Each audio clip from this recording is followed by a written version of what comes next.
Estamos de volta com o Band Entrevista, hoje conversando sobre o Alzheimer. O nosso entrevistado é o médico neurologista, Dr. Lucas Cruz. Doutor, nós falávamos sobre essa questão dos familiares, né? Porque muitas vezes o olhar fica atento, fica voltado para a pessoa, para o familiar amado, querido que tem a doença, e as pessoas que estão em volta cuidando, sejam também familiares, filhos, netos, ou até mesmo cuidadores, eles precisam ter essa atenção da família como um todo, e até mesmo essa responsabilidade de cada um de dividir tarefas, né? Isso, realmente, como a gente estava comentando, o cuidado a partir das fases mais graves começa a ficar bem complexo, né? Quando o paciente chega na fase grave mesmo, ele se torna dependente para todas as atividades. Então tem que ter um cuidado na questão da alimentação, questão da medicação. Um problema também muito comum que o paciente, nas fases mais graves, começa a apresentar alterações comportamentais. Né? Isso que eu ia te perguntar.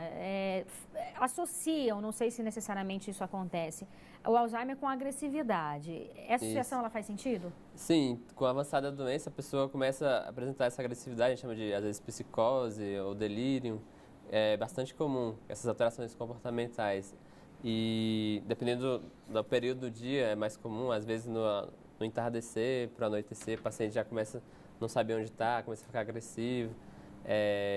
Então, tem que ter um cuidado bastante específico com relação a isso. Aprender a lidar com as questões da agressividade também. E ter muita paciência, né, doutor, com essa pessoa, Justamente. né? Porque, assim, a gente está falando, e aí a gente entra talvez numa questão mais social, de pai, mãe, que dedicaram a sua vida toda para os seus filhos, para os seus netos. Então, é um momento que eles estão necessitando de apoio, de suporte, né?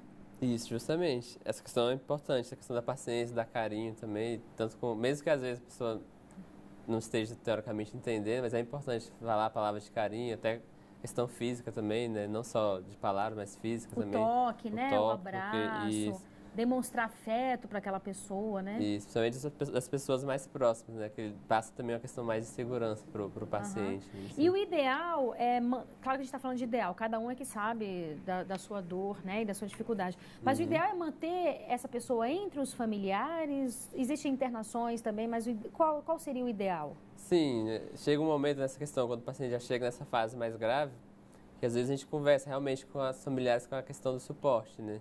Se a família tem capacidade de ter um cuidador, home care é uma possibilidade. Existe a possibilidade também das instituições de longa permanência, que no exterior são mais comuns, né? Dessa questão de colocar o idoso nessas instituições ou não. Mas realmente essa conversa tem que ser realizada a partir quando começa a chegar nessa fase mais grave. Porque até, às vezes, para dar um cuidado melhor para o paciente. Né? Pensando ali no que vai ser melhor para ele, né? Para aquele paciente.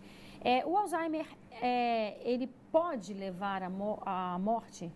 Sim, na verdade, acredito que a doença em si não, mas as consequências dela, sim. Então, na fase grave, quando o paciente já não tem mais controle sobre, por exemplo, a questão da saliva, ele não consegue mais engolir a saliva de modo adequado. Então, existe muito, a gente chama de pneumonia broncoaspirativa. Ele começa a aspirar as secreções da via aérea, começam a ir para o pulmão. Isso gera pneumonia, essa pneumonia idosa é algo grave que acaba levando à morte. Ou então, o paciente fica muito desnutrido, muito magrinho, não consegue mais se alimentar e acaba falecendo por conta dessa debilidade. Então, a fase grave, realmente, o Alzheimer é um fator de risco para a questão da morte mesmo. É possível a gente verificar, por exemplo, uma vez que esteja na fase inicial, é possível saber quanto tempo dura essa fase inicial até chegar a moderado? Ou isso varia muito de paciente para paciente? É mais complicado essa questão aí. E realmente tem alguns pacientes que...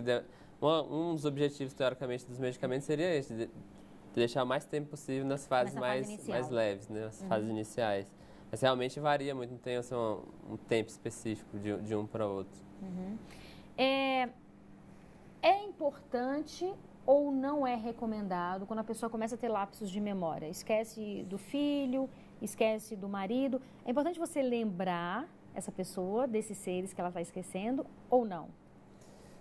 Sim, a questão do paciente, na verdade, quanto mais a gente tentar deixar esse paciente à vontade, melhor, assim, no ambiente dele, Mas, assim, por exemplo, essa questão às vezes, de agressividade, o paciente começa a alterar o comportamento, uma dica que a gente dá, às vezes, para familiares é tentar mudar o foco, né? Mostrar outra coisa para ele, tentar tirar o foco daquilo que ele está tendo. Às vezes ele começa a ter delírios, por exemplo, achar que alguém está perseguindo ele, alguém está roubando ele.